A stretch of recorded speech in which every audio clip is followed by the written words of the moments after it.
Hi, there have been some changes in Google Classroom, and I'm going to show you how they play out a little bit. I am not the wizard at this. I was just messing around over the summer and realized they had made some changes, and I thought I'd share them with you guys here at school. So this looks all the same. You can create a class like this. That's the same way you can create a class. If you're teaching the same thing with another teacher, you can create a class and then have them join a class, that sort of thing. So that part has not changed. What has changed is what shows up on the other side.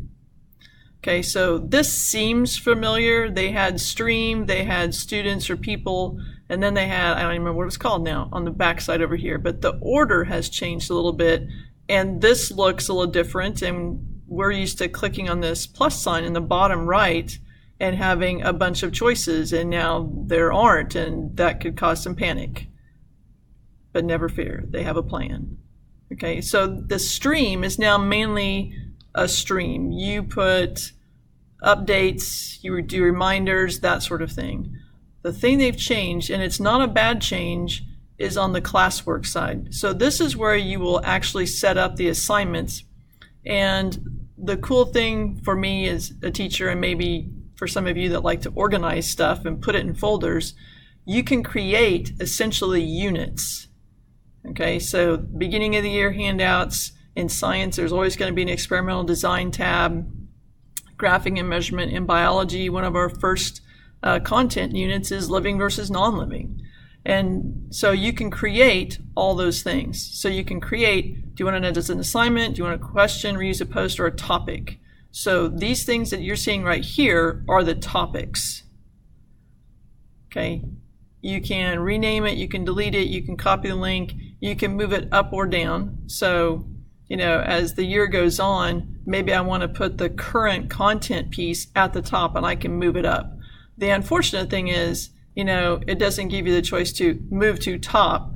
You have to ladder it up. It just moves it up one step at a time. That's kind of annoying. Okay.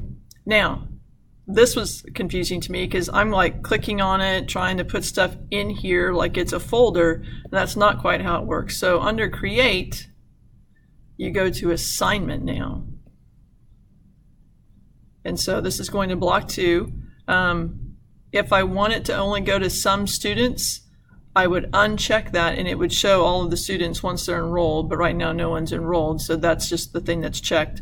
But you can pick and choose. I've done it for quizzes or for things I wanted them to practice and show me how they could do a digital graph, and so different kids had different data. This way they didn't know. Okay, so you give your assignment a title.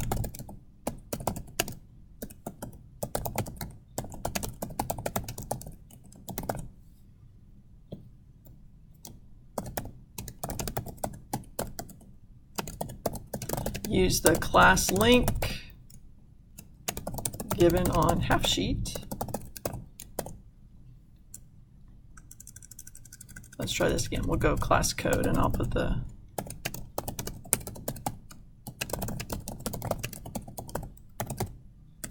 assignment. There are multiple choice and experimental design questions.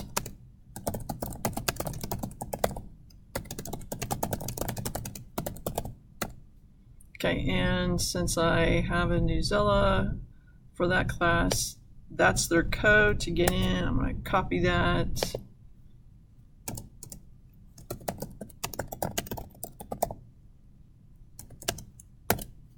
There it is. It'll be not ungraded. It'll be 10 points. Okay, due date. You can not have a due date. I'm going to say it's going to be due the 24th. One thing about this, there are things you don't have to make due on class days. They can be due on a weekend, they can be due before class, that kind of thing. Okay, here's where you put it into that little folder, experimental design. Okay. Also, you can click assign and it will just automatically shoot it out immediately, or you can schedule it, meaning you can set a time and a date for the assignment to show up in the kids' assignments. or you can just save it as a draft and come back and fuss with it later. Okay, so I'm going to schedule this. I'm going to make it due, I'm going to start on the 19th at 8 p.m. Schedule. Okay, so that will show up, and it shows up here. It's scheduled for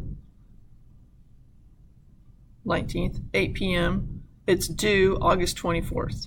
I can edit that if I want.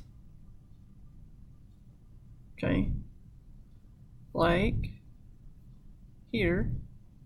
I can change the time or the date. I can delete that if I don't want to. Okay. Okay, so once you've assigned it to the spot, now it shows up in the topic and you can manipulate it from there. You don't click on the topic and add it to it. So again, if you want to add something to beginning of year handouts, I can go create an assignment. I can upload like the syllabus or a safety contract or something of that nature to this spot. Okay, so that's how that works. That's one of the new things with this. There's your Google Calendar. There's your Class Drive folder for, if you have your things on Google Drive. That's where you can change, since that's a pencil, you can do all your edits. That's my class code, and you can still do the same thing, like if you want to show it in class, you can put it on your screen and kids can get on and get enrolled in class real quick. Do you want all students to be able to post and comment? Okay, do you want to show deleted items? I probably wouldn't. That sort of thing. I have not messed with the Guardian summaries yet, so I can't tell you what that does. All right, so that's some of the changes here in Google Classroom. If you have questions, I'm sure there are other people who are just as talented and can tell you more than what I did here.